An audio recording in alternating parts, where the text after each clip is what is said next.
الحمد لله وحده والصلاة والسلام على من لا نبي بعده أما بعد فأعوذ بالله من الشيطان الرجيم بسم الله الرحمن الرحيم والعاديات ضبحا فالموريات قدحا فالمغيرات سبحا فأثرن به نقعا فوسطن به جمعا إن الإنسان لربه لكنود وإنه على ذلك لشهيد وإنه لحب الخير لشديد أفلا يعلم إذا بعثر ما في القبور وحصل ما في الصدور إن ربهم بهم يومئذ لخبير صدق الله العظيم۔ تو میں نے جو سورت مبارکہ تلاوت کی ہے اس کا نام سورۃ العادیات ہے اور مکی سورت ہے۔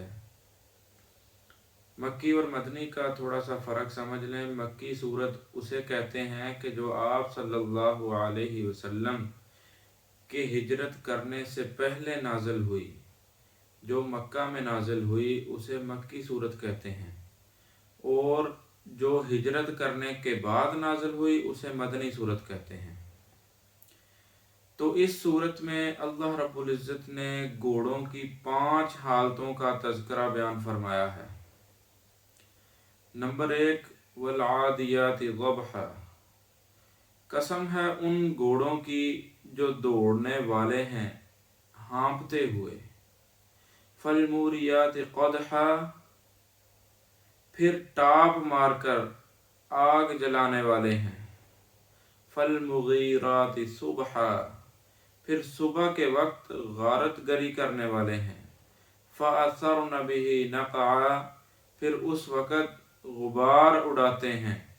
فوسطن به جمعا، اور جس وقت جماعت کے درمیان وہ گھس جاتے ہیں۔ تو اللہ رب العزت نے یہاں پر گھوڑوں کی 5 حالتوں کی قسم کھائی ہے۔ قسم کھانے کے بعد اللہ رب العزت نے کیا فرمایا؟ ان الانسان لربہ لکنود، کہ بے شک انسان اپنے رب کا بڑا ناشکرا ہے۔ کیوں ناشکرا ہے؟ گھوڑوں کی قسم کیوں کھائی؟ گھوڑوں کی 5 حالتوں کی قسم اللہ رب العزت نے اس لیے کھائی کہ گھوڑا جو ہے وہ جنگ میں استعمال ہوتا تھا۔ اب تو گھوڑے شادی بیاہ میں بھی استعمال کرتے ہیں ناچنے کے لیے، اس وقت جنگ میں گھوڑے استعمال ہوتے تھے، اور کہتے ہیں کہ گھوڑے کا اور مرد کا ناچنا یہ اس کی نسل کی توہین ہے۔ دونوں ہی پہلے جنگوں میں استعمال ہوتے تھے، اب دونوں ہی شادی بیاہ میں ناچنے کے لیے استعمال ہوتے ہیں۔ تو گھوڑے جو ہے یہ اللہ رب العزت کی بہت بڑی نعمت ہے۔ تو جس طرح انسان کے لیے اللہ کی دی ہوئی دوسری نعمتوں کا شکر ادا کرنا بہت ضروری ہے، اسی طرح ان گھوڑوں کی جو نعمت اللہ رب العزت نے ہمیں دی ہے ان کا شکر ادا کرنا بھی بہت ضروری ہے۔ اس لیے اللہ رب العزت نے گھوڑوں کی 5 حالتوں کی قسم کھا کر فرمایا ان الانسان لربہ لکنود، کہ بے شک انسان جو ہے وہ اپنے رب کا بڑا ناشکرا ہے۔ وَإِنَّهُ عَلَى ذَلِكَ لَشَهِيدٌ، اور پھر انسان جو ہے وہ اس کو جانتا بھی ہے، وہ اس پر گواہ بھی ہے کہ وہ کیا کر رہا ہے، کیسے کر رہا ہے، کیوں کر رہا ہے۔ انسان خود اس پر گواہ ہے کہ وہ اپنے رب کا بڑا ناشکرا ہے، شکر ادا نہیں کرتے نعمتوں کا۔ وَإِنَّهُ لِحُبِّ الْخَيْرِ لَشَدِيدٌ، اور ہر بھلائی کے لیے وہ سخت ہے۔ بھلائی کے لیے کیسے؟ یعنی دنیا کے لیے، دنیا کی محبت میں بڑا سخت اور مضبوط ہے۔ مال دینے سے اور خرچ کرنے سے اس کا دل دکھتا ہے، ہاتھ کا ایک ہونے کے لیے بڑھتا ہی نہیں، اور مال جمع کرنے میں بہت تیز اور آگے ہے۔ اس لیے یہاں اللہ رب العزت نے فرمایا وَإِنَّهُ لِحُبِّ الْخَيْرِ لَشَدِيدٌ کہ انسان جو ہے وہ مال کی محبت میں بڑا سخت ہے، بڑا مضبوط ہے کہ مال آ جائے بس اس کو خرچ نہ کروں، جمع کر کر کے رکھتا جاؤں۔ پھر آگے اللہ رب العزت نے فرمایا افلا یعلم اذا بعثر ما فی القبور کیا انسان کو اس وقت کا علم ہے کہ جب قبروں والے اٹھائے جائیں گے؟ یعنی انسان کو ابھی یہ اندازہ نہیں ہے، یہ انسان کا دل یہ بات تسلیم نہیں کرتا کہ ہم نے بھی مرنا ہے، پہلے لوگ ہم سے کتنے مر گئے اور ہم نے بھی مرنا ہے، پھر قبروں سے اٹھنا ہے ہم نے۔ تو اس حالت کو اللہ رب العزت نے بیان فرمایا افلا یعلم اذا بعثر ما فی القبور کیا انسان کو اس وقت کا علم ہے کہ جب قبروں والے اٹھائے جائیں گے، یعنی مردے جو ہے وہ زندہ ہو کر باہر نکلیں گے۔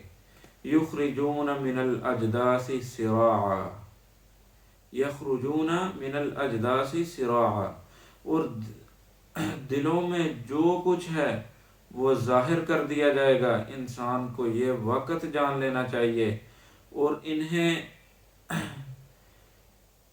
اس وقت کو جان لینا چاہیے کہ اللہ رب العزت نے فرمایا کہ وَحُصِّلَ مَا فِي الصُّدُورِ کہ جو کچھ تمہارے دلوں میں ہے اللہ رب العزت سارا واضح کر دیں گے قیامت کے دن۔ پھر انسان کدھر بھاگے گا؟ ادھر تو کوئی بھاگنے کی، کوئی فرار کی جگہ نہیں ہوگی۔ تو اللہ رب العزت نے فرمایا وَحُصِّلَ مَا فِي الصُّدُورِ اور سینوں میں جو کچھ چھپا رکھا ہے وہ سب ظاہر کر دیا جائے گا۔ جو کوئی گناہ، بری نیت، مال کی محبت، دنیا کی الفت دل میں چھپائے ہوئے تھے، قیامت کے دن سب کو ظاہر کر دیا جائے گا۔ یوں تو آج بھی اسی دنیا میں ہر ایک کے احوال اور اعمال اللہ تعالیٰ کے علم میں ہیں اور وہ پوری طرح سب حالات سے باخبر ہے۔ چونکہ وہ حساب کا دن ہوگا اس لیے خصوصیت کے ساتھ اس کا تذکرہ فرمایا کہ اللہ تعالیٰ جل شانہ کو اس دن پوری طرح بندوں کے حالات کی خبر ہوگی۔ اللہ رب العزت اب بھی دنیا میں بھی جانتے ہیں کہ کس کے حالات کیسے ہیں، کس کے اعمال کیسے ہیں، لیکن چونکہ وہ دن خاص ہے قیامت کا دن، اس لیے اللہ رب العزت نے فرمایا کہ اللہ جل شانہ کو اس دن پوری طرح بندوں کی حالات کی خبر ہوگی۔ نیز بندوں پر بھی ان کے اعمال واضح ہو جائیں گے، جیسے پچھلی صورت میں بھی واضح فرما دیا ہے۔ پھر آگے اللہ رب العزت نے فرمایا ان ربہم بہم یومئذ لخبیر بے شک ان کا رب ان سے اس دن پوری طرح ضرور باخبر ہوگا۔ یہ اس لیے فرمایا کہ وہ قیامت کا دن بڑا خاص دن ہے۔